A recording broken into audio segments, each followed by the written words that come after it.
কিন্তু খোকা একটু জোর করে আমাকে দিয়ে সই করিয়ে এই বাড়িটা প্রমোটারকে দিয়েছে।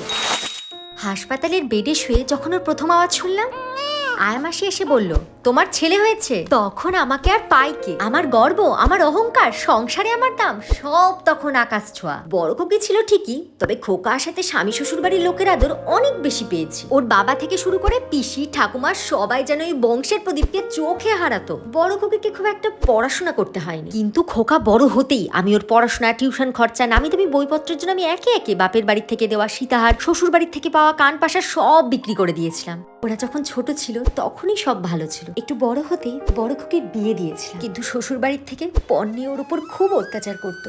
তারপর ওর বাবাও চলে গেল।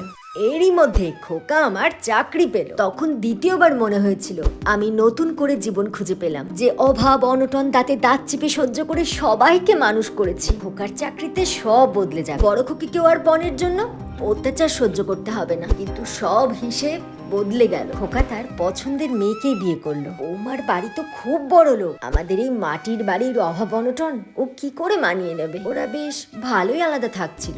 আমারও শ্বশুরের ভিটেই নুন ভাতে দিন কাটছিল বেশ। কিন্তু খোকা একটু জোর করে আমাকে দিয়ে সই করিয়ে এই বাড়িটা প্রমোটারকে দিয়েছে। শুনলাম ফ্ল্যাট হবে। বড় খুকি প্রতিবাদ করেছিল, বলেছিল খোকার নামে পুলিশে কমপ্লেন করতে। কিন্তু খোকা তো আমার খোকা কি আমায় খারাপ থাকতে দেবে? ও আমার খুব ভালো ব্যবস্থা করে দিয়েছে। এখানকার লোকজন সবাই তো আমারই মতন তাদের খোকাকে বড্ড ভালোবাসে। অবশ্য কারোর খোকায় আর তাদের খোঁজ নিতে আসে না।